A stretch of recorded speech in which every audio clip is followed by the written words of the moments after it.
Hidden Object Guru here with some exciting news. That's right.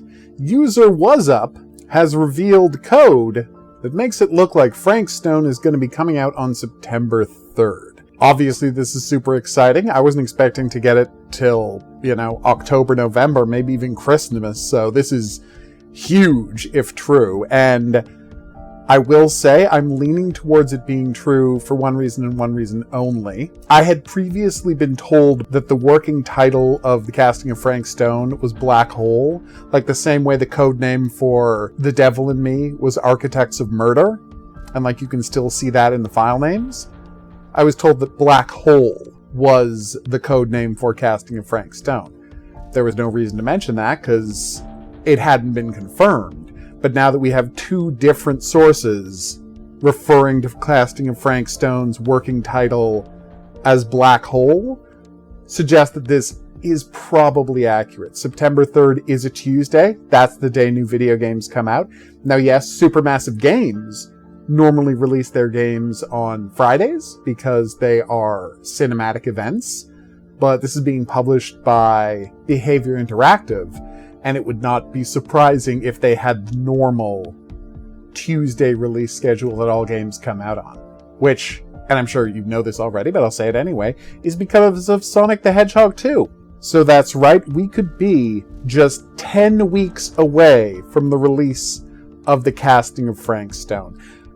I checked Steam, and unfortunately they have not updated this yet, although if this proves to be true, don't be shocked if they update all of their web pages fairly soon. After all, if the game is only 10 weeks out, it's time to start the heavy press about it, which means I should reach out to Behavior Interactive about, interviews and such. Anyway, something for me to get on. More importantly, let's take a look at the updated Frank Stone website. That's right, they've updated the website. Now, in addition to the game overview and the home page, see, they got trailers, Dark Secrets, Cult Classic, Cosmic Consequences. More importantly, there's a media gallery that I hadn't seen before, giving us a chance to download desktop-style versions of all of the game's key art. The Cedar Forest, Main Street, Storm Drain entrance, the Entity. That's a gorgeous picture. But here's the really fun thing. We've got a name for this location. Horologium. Which, yeah, that just means clock. But I'm glad that we've got a name for the location. And in fact, if we look here in the video of it, we can see just a ton of gears going on up above, which really does reinforce the clock idea. The question is, what is it measuring as a clock? You can say, well, just time. Whose time? Our time or the entity's time? Those sure are a lot of weird symbols going around the rings of the horologium. Just saying. And since we're here, let's finally finish off the Cedar Mills map. There doesn't seem to be anything new in the garage hangout, sadly. I think it's just the lockbox again. Obviously, we've already done everything in the Cedar Steel Mill. The beloved hidden object game that I'm not saying they made specifically for me, but I'm also not saying that. I mean, they definitely didn't, but it would be nice if they did.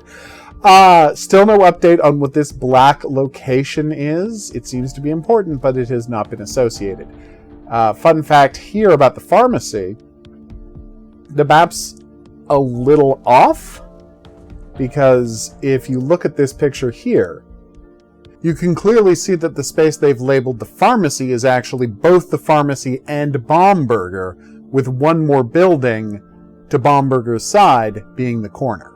Irrespective of that, we've got to confirm that this building over here is the curio shop based on this shot out of the front window looking at the pharmacy and Baumburger.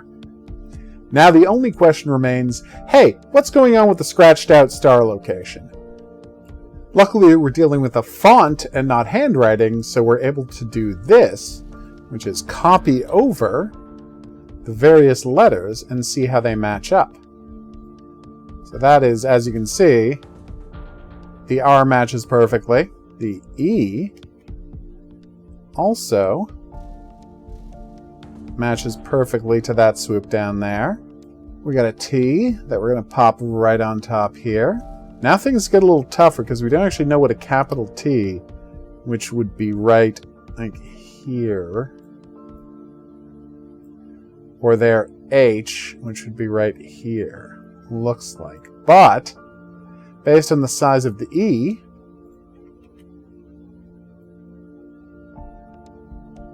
and more importantly, the crazy long swoop of the A, which actually might be that slightly curved line here. So let's try and slot that in there. I mean, it fits. In all likelihood, the star, as you can see, is the word theater. Now, I don't know why the theater has been scratched out. That's going to be a secret that's revealed later. Is it connected to the theater tragedy we heard about in one of the 4 audio tapes? Could be. None of the footage we've seen of Cedar Hills lets us see a destroyed theater of some kind, but I really think we shouldn't be surprised if that turns up in the game. So, burned down theater, blowed up theater, some kind of just crumbling, decrepit theater. Look for that in upcoming footage from the game. Let's all get super excited that we might be playing Frank Stone in 70 days. I'm definitely excited. Hopefully you are too.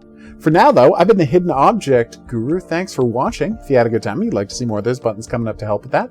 Questions, comments, your own theories about Frank Stone, go in the comments section below the video. Play my game, Clown in the Woods, over at itch.io while you're waiting. It's a delight.